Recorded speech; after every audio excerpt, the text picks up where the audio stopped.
a cada absurditat nova que facin, i són molt greus les que estan fent. Rialles, somriures, cap fred, mobilització.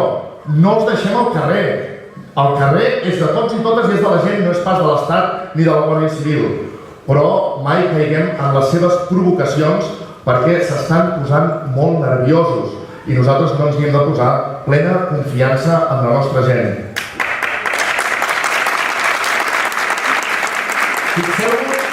Fixeu-vos que amb el seguit d'actuacions que van començar a la desesperada després del ple de fa escassament 8-9 dies, del ple del Parlament que va aprovar les dues lleis bàsiques per donar sentit d'autodeterminació al referèndum de l'1 d'octubre.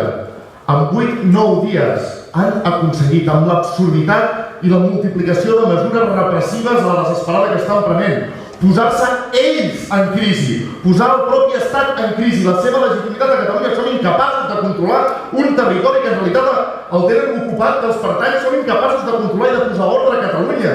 Se'ls està escapant de les mans, se'ls està escolant entre els dits la legitimitat de l'estat espanyol del règim del 78 en territori català. I això és una victòria popular, entusiastament popular, que estem guanyant ja abans de l'1 d'octubre.